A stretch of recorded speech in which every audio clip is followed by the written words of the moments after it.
রাজধানীর উপকণ্ঠ কেরানীগঞ্জের ৫টি ইউনিয়ন নিয়ে গঠিত জাতীয় সংসদের অত্যন্ত গুরুত্বপূর্ণ আসন ঢাকা ৩। বর্তমান রাজনৈতিক পরিস্থিতিতে ক্ষমতাসীন আওয়ামী লীগের অনুপস্থিতিতে আসন্ন নির্বাচনে এখানে বিএনপির জয় প্রায় নিশ্চিত বলেই মনে করছেন রাজনৈতিক বিশ্লেষকরা। তাই এবারের লড়াইটা কোনো রাজনৈতিক প্রতিপক্ষের সাথে নয়, বরং দলের ভেতরেরই এক মধুর স্নায়ুযুদ্ধ।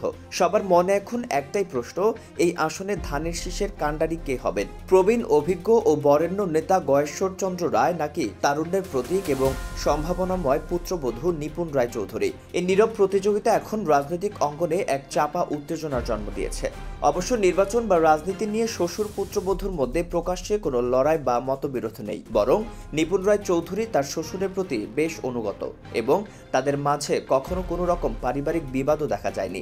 নিপুণ রায়ের বাবাও বিএনপির একজন বলিষ্ঠ নেতা। তা সত্ত্বেও নিজের জন্মস্থানের রাজনীতি না করে শ্বশুরের হাত ধরে স্বামীর এলাকাতেই রাজনীতি করছেন তিনি। হয়তো শ্বশুর যাকে চাইবেন তিনিই হবেন এখানে বিএনপি প্রার্থী। আর ঠিক সেই কারণেই লড়াইটা এখন হয়ে উঠেছে মনস্তাত্ত্বিক। কে কার মন জয় করতে পারবেন, অথবা দলের হাইকমান্ডের কাছে কে নিজেকে বেশি অপরিহার্য প্রমাণ করতে পারবেন। চলুন জেনে নেওয়া যাক এই নীরব অথচ গুরুত্বপূর্ণ স্নায়ুযুদ্ধের পেছনের গল্প।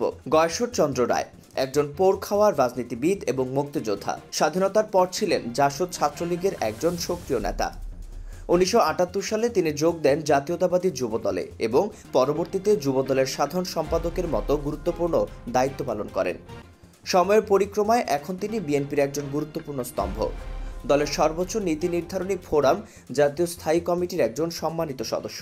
আওয়ামী লীগ সরকারের সময়ে রাজপথের আন্দোলনে তিনি সক্রিয় ভূমিকা পালন করেছেন, দমন পীড়নের শিকার হয়েছেন এবং বেশ কয়েকবার জেলও খেটেছেন। বর্তমানে বিএনপির বিভিন্ন গুরুত্বপূর্ণ সিদ্ধান্ত গ্রহণ এবং কৌশল নির্ধারণে তার ভূমিকা অপরিসীম। তবে বয়সের কারণে এবং জাতীয় রাজনীতিতে অধিক সময় দেওয়ায় স্থানীয় পর্যায়ে তার সরাসরি রাজনৈতিক কর্মকাণ্ড কিছুটা কম বলে মনে করেন অনেকে। তার প্রধান শক্তি হল দলের হাইকমান্ডের সাথে সরাসরি যোগাযোগ, সুদীর্ঘ রাজনৈতিক অভিজ্ঞতা এবং দলের প্রতি তার দীর্ঘদিনের অবিচল আনুগত্য। তবে আশ্চর্যের বিষয়, গয়েশ্বর চন্দ্র রায় কখনো সংসদ সদস্য হতে পারেননি। ১৯৯১ সালে বিএনপি ক্ষমতায় আসার পর তিনি টেকনোক্রেট মন্ত্রী হয়েছিলেন, কারণ সেবার তিনি নির্বাচনে অংশ নেননি। তার বদলে এই আসনে মনোনয়ন পেয়েছিলেন তখন ডাকসুর ভিপি আমানুল্লাহ আমান। পরে ২০০৮ এবং ২০১৮ সালে মনোনয়ন পেলেও তিনি নির্বাচিত হতে পারেননি। অন্যদিকে নিপুণ রায় চৌধুরী পেশায় একজন আইনজীবী এবং দুটি রাজনৈতিক পরিবারের উত্তরসূরি। তার বাবা বিএনপির ভাইস চেয়ারম্যান অ্যাডভোকেট নিতাই রায় চৌধুরী।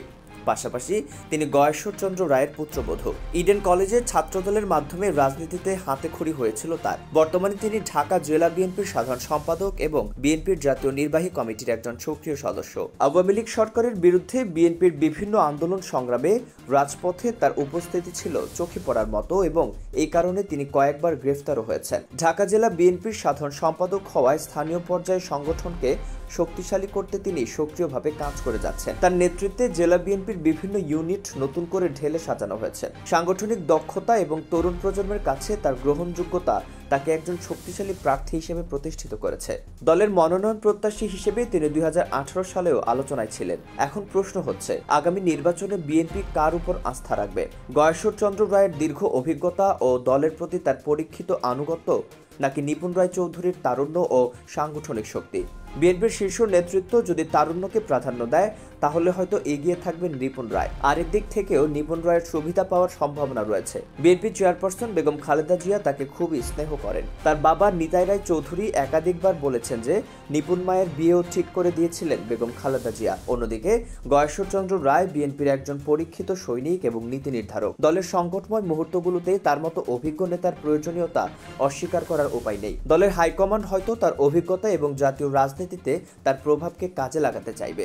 শেষ পর্যন্ত ঢাকা ৩ আসনে ধানের শীষের কাণ্ডারি কে হবেন তা সময় বলে দেবে। দল কি তার প্রবীণ ও বরেণ্য নেতার অভিজ্ঞতার উপর ভরসা রাখবে, নাকি নতুন প্রজন্মের প্রতিনিধির হাতে তুলে দেবে ভবিষ্যতের ঝান্ডা? এটি একটি কঠিন সিদ্ধান্ত হতে চলেছে বিএনপির জন্য। এই প্রশ্নের চূড়ান্ত উত্তর জানতে হলে আমাদের আরও কিছুদিন অপেক্ষা করতে হবে, যখন রাজনীতির এই মধুর স্নায়ুযুদ্ধ তার চূড়ান্ত গন্তব্যে পৌঁছাবে।